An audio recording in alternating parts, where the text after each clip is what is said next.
அன்பானவர்களே, அன்பு வணக்கங்கள்.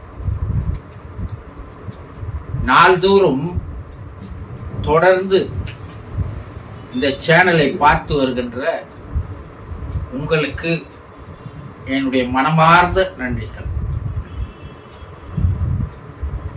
மனித பிறப்பு அற்புதமானது, அரிதானது, அருமையானது. இந்த பிறப்பினுடைய நோக்கம் என்ன, லட்சியம் என்ன, குறிக்கோள் என்ன, லக்கு என்ன என்பதை பற்றி தெரிந்து கொள்ள வேண்டும். இறைவன் நம்மை மனிதனாக படைத்திருப்பது எதற்காக, அதையும் சரியாக தெரிந்து கொள்ள வேண்டும். இந்த வாழ்க்கையை எப்படியெல்லாம் வாழ்ந்தால் நாம் ஒரு தெய்வீக மனிதராக, அவதாரமாக, மற்றவர்கள் நம்மை போற்றக்கூடிய வகையிலே, புகழக்கூடிய வகையிலே, வணங்கக்கூடிய வகையிலே, வரவேற்கக்கூடிய வகையிலே வாழலாம் என்பதை தெரிந்து கொள்ள வேண்டும் அல்லவா? ஏதோ பிறந்தும் இறந்தும் என்பதற்கா வாழ்க்கை? இல்லை. நமக்குள்ளேயே இறைவன் இருக்கிறான், ஆண்டவன் இருக்கிறான், கடவுள் இருக்கிறான், தெய்வம் குடிகொண்டிருக்கிறது. உன்னுடைய இதயமே கருவறை, அதற்குள்ளேயே இறைவன் இருக்கிறான். அதை அறிந்து கொள்வதுதான் மனித பிறப்பினுடைய நோக்கம். அதை தெரிந்து கொள்வதுதான் மனித பிறப்பினுடைய லட்சியம். நீங்களும் தெய்வம்தான். மனிதன் என்பவன் தெய்வமாகலாம். இதை சரியாக தெரிந்து கொள்வதற்கு இந்த சேனலை சப்ஸ்கிரைப் பண்ணி கொள்ளுங்கள். ஒரு புதிய ஒரு வாழ்க்கையை, ஒரு தெய்வீகமான வாழ்க்கை மார்க்கத்தை, ஒரு உயர்ந்த நிலை ஆன்மீகத்தில் வாழ தயாரா? வாருங்கள், என்னோடு தொடர்ந்து பயணம் செய்து வாருங்கள். உங்களுக்கு அற்புதமான ஒரு ஞான கல்வியை, அற்புதமான ஒரு ஆன்மீக கல்வியை, மெய் அறிவு கல்வியை, மெய் உணர்வு கல்வியை நான் உங்களுக்கு தருகிறேன். தொடர்ந்து வாருங்கள், நாமும் தெய்வமாகலாம். இன்று நாம் பார்க்க போவது ஒரு அன்பர் குருஜி. இறந்த பின் மனிதர்களுடைய உயிர் எங்கே போகிறது என்று கேட்டிருக்கிறார். இறந்த பின் மனிதர்களுடைய உயிர் எங்கே போகிறது?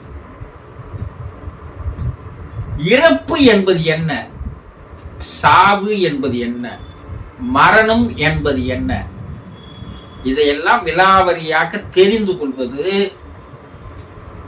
மிக மிக ஒரு முக்கியமான விஷயமாகும். ஒருத்தர் இறந்துட்டாரு சொல்றாங்க, ஒருத்தர் செத்துட்டாரு சொல்றாங்க, ஒருத்தர் மரணம் அடைஞ்சிட்டாரு சொல்றாங்க. ஆனா பொதுவா என்ன சொல்றாங்க? உயிர் போயிடுச்சு சொல்றாங்க இல்லையா?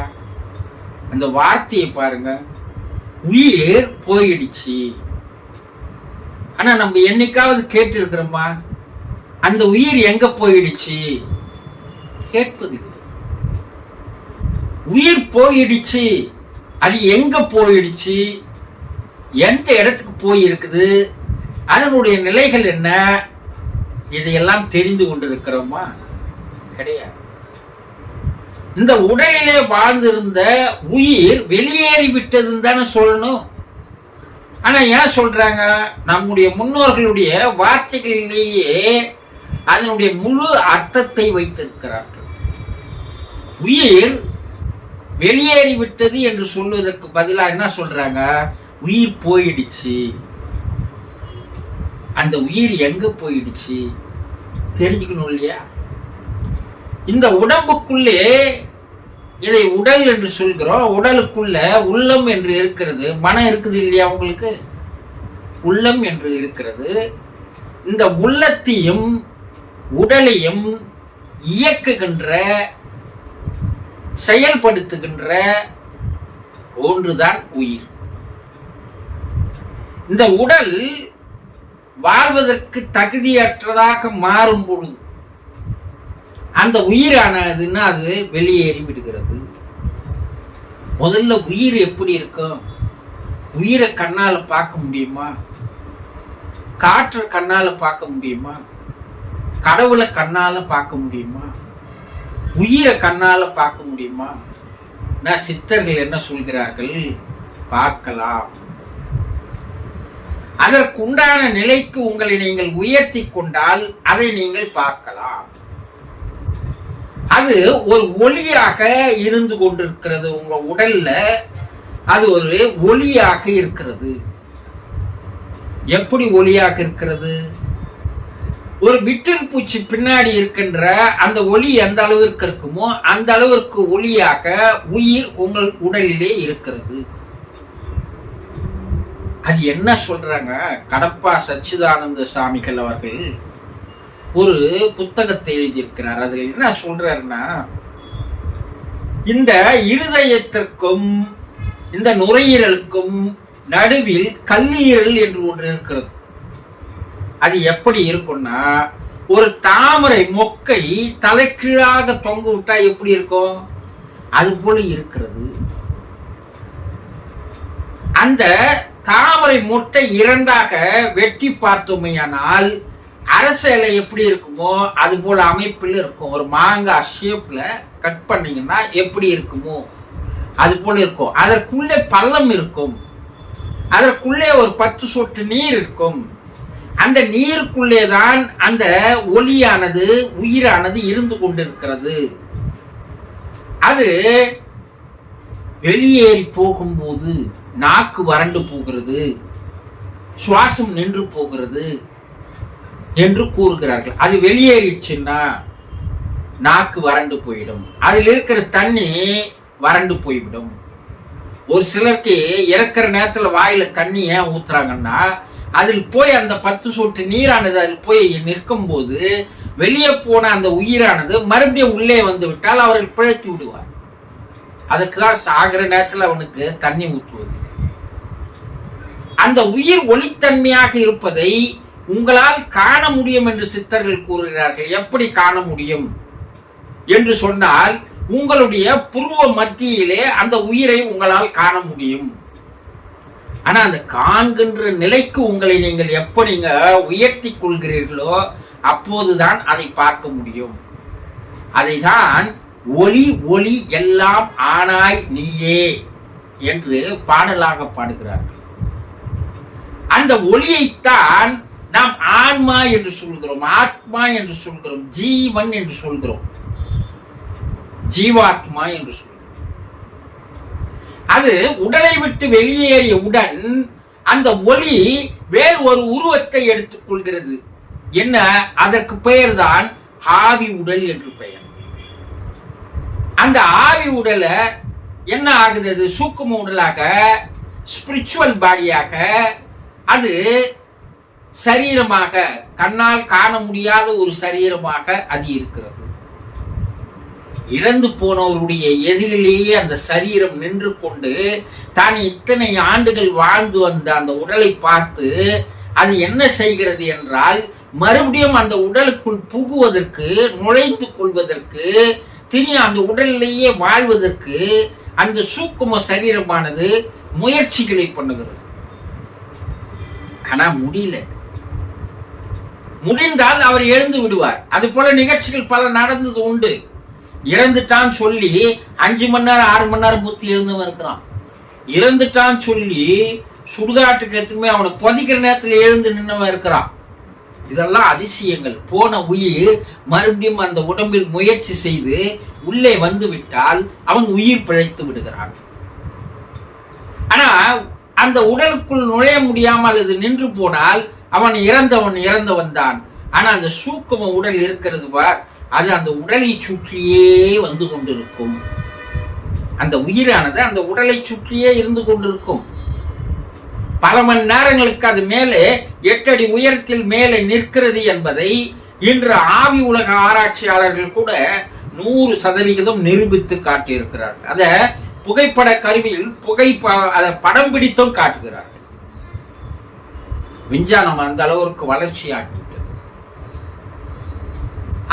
அந்த சில மணி நேரத்திற்கு அப்பால் இந்த தூள உடல் எரிக்கப்பட்ட புதைக்கப்பட்டு விட்டால் அந்த உயிரானது, அந்த ஆத்மாவானது சில நாட்களுக்கு அந்த வீட்டிலேயே வாசம் செய்து கொண்டிருக்கும்.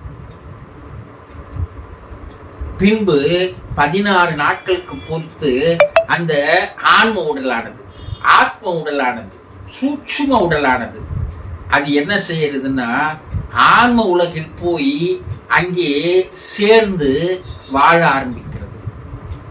பூமியில் அந்த உயிருக்கு, ஆத்மாவுக்கு தூள உடல் தேவை.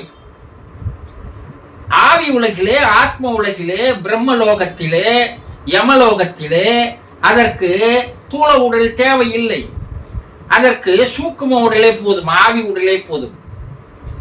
அந்த ஆவி உடலில் போய் அங்கே அது வாழ்கிறது. சில குறிப்பிட்ட காலங்கள் அந்த ஆவி உடலிலேயே அங்கேயே வாழ வேண்டிய கட்டாயத்திற்கு அந்த ஆன்மா தள்ளப்படுகிறது. அது 1 வருஷம் இருக்கலாம், 5 வருஷம் இருக்கலாம், 10 வருஷம் இருக்கலாம், பல ஆண்டுகள் கூட ஆகலாம்.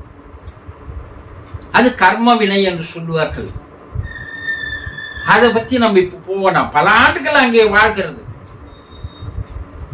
பல ஆண்டுகள் அங்கே வாழ்ந்த பிற்பாடு இறைவன் அந்த ஆன்மாவிற்கு மறுபடியும் ஒரு பிறப்பை தருகிறான். அந்த குறிப்பிட்ட காலம் வாழ்ந்து முடிஞ்ச பிற்பாடு இறைவனிடம் போய் அந்த ஆன்மா என்ன கேட்கிறது? இறைவா, எனக்கு மறுபடியும் ஒரு பிறப்பை தா. நான் போன பிறவில வாழ்ந்த வாழ்க்கையை விட இன்னும் உயர்ந்து மேம்பட்டு நான் உன்னிடம் வர ஆசைப்படுகிறேன். போன பிறப்புல தப்பா வாழ்ந்துட்ட, தவறான பழக்க வழக்கங்களோடு இருந்துட்ட, தீய குணங்களோடு இருந்துட்ட. ஆனா இங்க வந்த பிற்பாடுதான் தெரியுது, ஐயோ நம்ம வாழ்ந்த வாழ்க்கை முறையே தவறு, தரிகட்ட வாழ்க்கையை வாழ்ந்திருக்கிறோம், இது வாழ்க்கை அல்ல. உயர்நிலையில் இருக்கின்ற ஆன்மாவை எல்லாம் பார்க்கும் போது ஆசை எழுகிறது. ஆகவே எனக்கு மறுபிறப்புத்தா, ஒரு புனிதமான வாழ்க்கை, ஒரு தெய்வீகமான வாழ்க்கையை நான் பூமியிலே போய் வாழ ஆசைப்படுகிறேன். தயவு செய்து எனக்கு ஒரு மறுபிறப்பை தா என்று இறைவனிடம் மன்றாடி கேட்கும் போது இறைவன் அதனுடைய விருப்பத்தை நிறைவேற்றி மறுபடியும் அதே உயிரை, அதே ஆன்மாவை, அதே ஜீவனை பூமியில் மறுபிறப்பு எடுப்பதற்கு அனுமதிக்கிறான். பிறப்பு எடுக்கின்ற வரைதான் அந்த எண்ணம் இருக்கிறது. என்ன, இந்த பிறப்புலனா நம்ம உயர்ந்துடணும், இந்த பிறப்புல நல்ல குணங்களோடு வாழணும், இந்த பிறப்புலனா நம்ம எல்லா தன்னை உயர்த்தி கொள்ளணும், ஆன்மீக லெவல்ல உயர்த்தி கொள்ளணும், ஒரு தெய்வீக வாழ்க்கையை வாழணும், ஒரு அவதார வாழ்க்கையை வாழணும்ன்ற எண்ணத்தோடு வருகின்ற அந்த ஆன்மா பூமிக்கு வந்த பிற்பாடு என்ன ஆகுது? மழை நீரானது மேலிருந்து வரும்போது பளிங்கு போல வருகிறது. தூய்மையான ஒரு அட்டகாசமான நீர் எது என்றால் உலகிலேயே மழை நீர். ஆனா அது பூமி வந்து சேரும் போது பூமியோடு சேர்ந்தது அந்த மழை நீர் என்ன ஆயிப்போகுது? கலர் மாறிவிடுவதை போல இந்த ஆன்மா மேலே இருந்து வரும்போது புனிதமாக்கப்பட்டு வருகிறது. மறுபடியும் பூமியில கலந்த பிற்பாடு அது என்ன ஆகுது? தான் எந்த நோக்கத்தோடு வந்தோமோ, எந்த குறிக்கோளோடு வந்தோமோ, எந்த லட்சியத்தோடு வந்தோமோ அதெல்லாம் மறந்து போகுது. மறுபடியும் என்ன வாழ்றோம்? பூமிக்கு ஏற்ற வாழ்க்கையை வாழ்கிறோம். தீய குணங்கள், தீய நடவடிக்கைகள், தீய செயல்கள் மேலும் மேலும் நம்மை கலங்கப்படுத்திக் கொள்ளுகின்ற வாழ்க்கையைத்தான் அந்த ஆன்மாவானது, உயிரானது வாழ்கிறது. மறுபடியும் பல நாட்கள், பல ஆண்டுகள் மறுபடியும் என்ன பண்றோம்? அதே அந்த உயிர் அதிலேயே சொல்றது தவிர உயர்ந்து போவதற்கு அதற்கு சரியான வாய்ப்பு இருந்தும் அதை பயன்படுத்தி கொள்வது. இப்ப உடம்பு விட்டு வெளியே போன உயிர் பூமியிலே இருக்காது.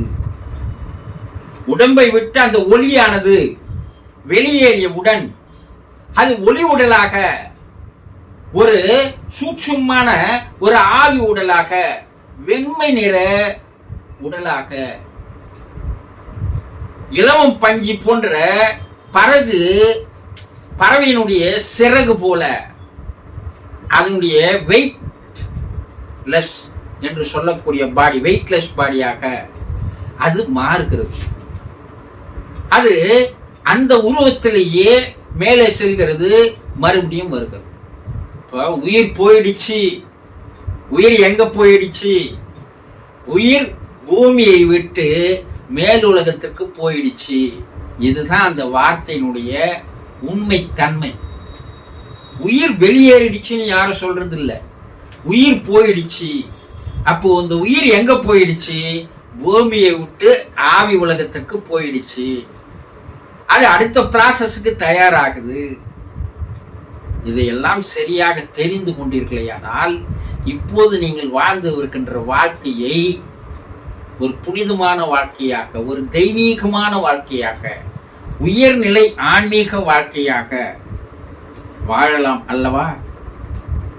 இதையெல்லாம் சரியாக தெரிந்து கொண்டால் உங்கள் வாழ்க்கையே மாறும். தெரிந்து கொண்டீர்களா? சந்தோஷம்.